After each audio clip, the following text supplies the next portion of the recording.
Salam koperasi, mitra koperasi dimanapun Anda berada.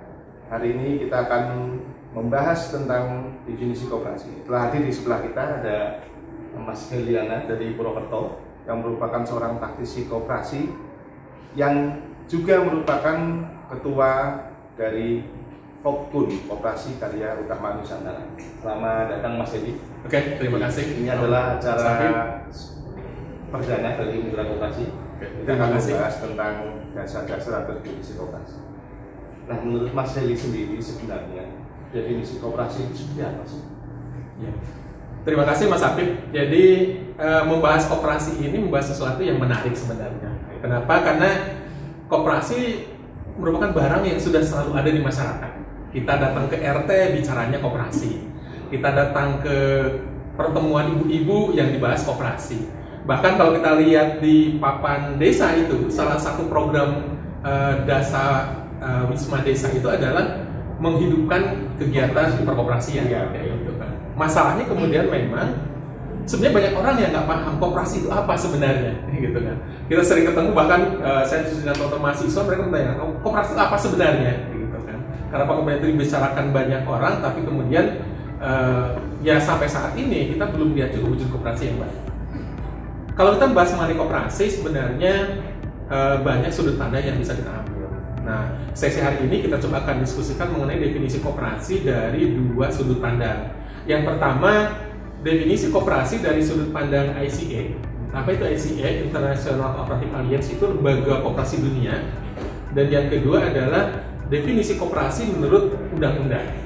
Nah, sampai saat ini, undang-undang yang berlaku adalah Undang-Undang Nomor 25 Tahun 92. Memang sudah jadul undang-undangnya kayak gitu kan. Tapi nggak apa-apa, itu ya harus kita terima gitu kan. Walaupun kemarin sudah keluar misalnya Undang-Undang Omnibus Law, tapi definisi koperasi kita masih mengacu pada Undang-Undang Nomor 25 Tahun 92. Nah, kurang lebih nanti kita akan coba bahas dari dua sudut pandang ini. Oke, terima kasih Mas Heli. Kalau kita bisa simpulkan bahwa sebenarnya definisi koperasi walaupun banyak perubahan-perubahan, ada perubahan baik itu undang-undang baru, ada Omnibus Law, kemudian ada juga definisi menurut ICA dan hukum Indonesia. Yang dipakai di Indonesia sebenarnya yang bagaimana, Mas? Oke. Kalau bicara yang dipakai, ya ini jelas tergantung kepada kondisi. Coba saya mungkin sedikit uraikan dulu bagaimana definisi koperasi menurut ICA dan menurut Undang-Undang Nomor 25 Tahun 92. Kalau menurut ICA, gitu kan, itu menyebutkan bahwa koperasi adalah perkumpulan otonom dari orang-orang yang bersatu secara sukarela untuk memenuhi kebutuhan-kebutuhannya dan aspirasi-aspirasinya, baik ekonomi, sosial maupun budaya, melalui perusahaan yang dikelola secara demokratis. Nah, ini ada definisi dari ICA. Maksudnya apa? ICA menekankan bahwa definisi koperasi adalah perkumpulan orang. Jadi yang di-highlight adalah koperasi adalah perkumpulan orangnya. Nah, sementara definisi koperasi menurut Undang-Undang Nomor 25 Tahun 92 adalah badan usaha yang beranggotakan orang-orang yang melakukan kegiatan usaha berdasarkan prinsip-prinsip perkoperasian, gitu kan. Jadi yang di-highlight oleh undang-undang adalah badan usahanya. Nah, bagaimana praktek di masyarakat? Kalau kemudian kita melihat dari perspektif negara, tentu undang-undang. Negara menggunakan dua istilah. Ada yang disebut dengan koperasi, ada prakoperasi. Koperasi adalah yang mereka sudah berbadan hukum. Kenapa? Karena aturannya adalah badan usaha. Berarti dia cara pandangnya kelembagaan. Kalau belum berbadan hukum, oh ini masih prakoperasi nih. Nah, sementara kalau dari cara pandang ICA, perkumpulan orang-orang, kalau itu orang itu sudah berkumpul mengadakan kegiatan dan di situ sudah sesuai dengan prinsip koperasi, maka itu sudah koperasi. Baik dia berbadan hukum maupun dia tidak berbadan hukum. Nah, tinggal cara pandangnya saja. Kalau dari cara pandang masyarakat, ya jelas dia akan pakainya adalah definisi menurut ICA. Tapi kalau dari cara pandang negara, dia akan menggunakan berdasarkan badan hukum. Apakah terjadi kontradiktif? Ya sebenarnya kalau menurut saya tidak, gitu kan. Karena pada prinsipnya sama-sama cara pandangnya adalah perkumpulan orang. Cuma yang dibidiknya saja yang beda, gitu. Oke, ini menarik nih Mas Heli. Misalkan ada sekelompok masyarakat melihat koperasi itu berdasarkan definisi pokoknya kumpulan orang. Sementara sementara yang satu memandangnya sebagai badan usaha. Badan usaha. Kira-kira apakah nanti ada hasil praktek yang berbeda dari pendapat itu atau pengertian itu? Jelas kalau kita bicara hasil pasti akan berbeda ya. Gini, kalau kita cara pandang pertama dari kumpulan orang, maka yang terbangun adalah organisasinya. Bagaimana kemudian orang-orang berkumpul, mereka mengumpulkan aspirasinya dalam satu ruang yang namanya koperasi. Nah, berarti kita berbicara ini cara pandangnya dari orang per orang. Tapi kalau kemudian definisi prakteknya berasal dari badan usaha, maka yang dibangunkan usahanya dulu, gitu kan? Maka cara pandang pembangunannya adalah pembangunan perusahaan, gitu. Akan berbeda kalau di sini mungkin nanti akan besar ini akan tumbuh orangnya. Bagaimana kemudian dalam waktu awal pendirian anggota-anggota akan tumbuh banyak, gitu kan?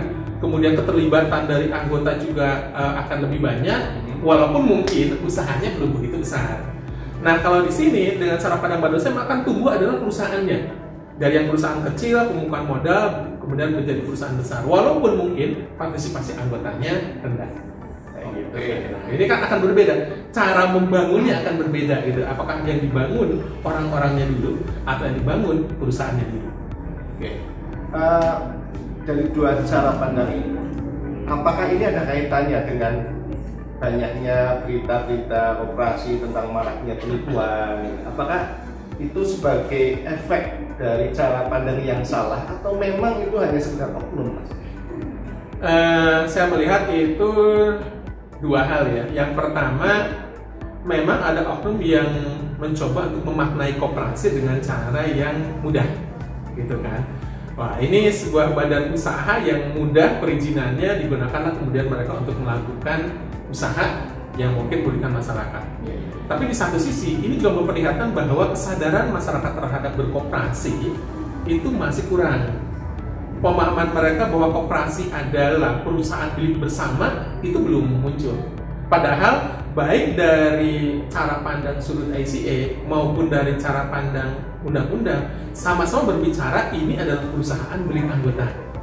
Nah, kalau cara pandangnya di sini titik temunya terlepas dari tadi perbedaan sudut pandangnya, tapi di satu titik bahwa sama-sama membangun perusahaan milik bersama ini sama, gitu kan, baik ICA maupun undang-undang. Nah, kalau masalah memahami ini harusnya kemudian tidak muncul praktek penipuan berkedok koperasi. Karena begitu kemudian ada perusahaan yang mengatakan kami koperasi, akan ditanyakan tadi oleh anggota adalah boleh nggak kami menjadi pemilik? Kan seperti itu. Kalau dia menjadi pemilik, maka kemudian dia memiliki hak untuk mengawasi perusahaannya.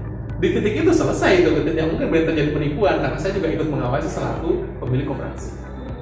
Oke. Ini akan menjadi sangat menarik karena orang selalu mengenal koperasi dari sisi yang negatif. Betul, ya. Padahal kita sendiri tahu bahwa definisi koperasi sebenarnya sangat bagus. Koperasi adalah kumpulan orang. Ini terkait dengan banyaknya insan koperasi di Indonesia. Mungkin ada beberapa yang tidak begitu memahami secara gamblang. Definisi koperasi yang benar, yang diterapkan di Indonesia itu harusnya yang seperti apa sih, Mas? Oke. Coba kemudian kita bicara, ini berarti dari insan koperasi ya, bukan dari sudut pandang negara. Gitu kan? Kalau dari sudut pandang insan koperasi, jelas kita mengacunya ke definisi koperasi menurut ICA, International Cooperative Alliance, di mana disebutkan bahwa koperasi adalah perkumpulan otonom. Nah, coba kita urai ya kalimat per kalimatnya, gitu kan. Koperasi adalah perkumpulan otonom, artinya apa? Bahwa perkumpulan koperasi itu perkumpulan yang dia memiliki keleluasan untuk bergerak, tidak di bawah intervensi pihak lain, dan dia adalah sebuah organisasi yang punya kemauan untuk bergerak secara sendiri, otonom. Dia melakukan apapun dia berhak karena dia otonom. Nah, tapi otonomi tidak cukup, gitu kan. Dia harus membawa aspirasi dan kebutuhan anggota, ya kan. Artinya apa? Di sini dia harus menampung. Kelompok otonom ini bertujuan untuk menampung aspirasi dan kebutuhan anggota dari aspek ekonomi, sosial maupun budaya. Jadi tidak boleh juga mereka kumpul tanpa ada tujuan yang jelas tuh, gitu kan. Kumpul-kumpul saja, kemudian habis itu bubar, nggak ada kegiatan apapun, dan bukan koperasi juga. Dia harus mewadahi dan menampung aspirasi dan kebutuhan. Ada dua. aspirasi berarti apa yang ingin disuarakan oleh para anggota, dan kebutuhan juga. Anggota butuhnya apa, itu pun harus dipenuhi oleh koperasi. Maka koperasi harus memiliki sebuah kegiatan. Nah, bentuknya apa? Melalui perusahaan. Maka muncullah sebuah perusahaan sebagai perwujudan dari bentuk koperasi yang dikendalikan secara demokratis oleh anggota. Maka setelah mereka berkumpul, kemudian aspirasi dan kebutuhan dituangkan dalam sebuah perusahaan yang dikendalikan juga oleh para anggota secara demokratis. Nah, inilah definisi koperasi yang bisa digunakan oleh insan koperasi sebagai patokan kalau kemudian kita akan melaksanakan atau melihat atau menjalankan kegiatan-kegiatan perkoperasian. Oke, terima kasih Mas Heliana. Tadi kita sudah membahas bersama apa itu definisi koperasi, dan ternyata ada sesuatu yang berbeda yang selama ini dipahami oleh masyarakat, baik itu insan koperasi secara lembaga, kemudian ataupun pihak-pihak lain yang selama ini peduli pada koperasi. Nah, untuk mengakhiri sesi ini, mungkin Mas Eli ada kalimat terakhir, kata-kata terakhir untuk disampaikan kepada teman-teman. Oke. Ya, saya hanya berharap kita harus banyak lagi berdiskusi, menyampaikan wacana tentang koperasi yang baik kepada masyarakat.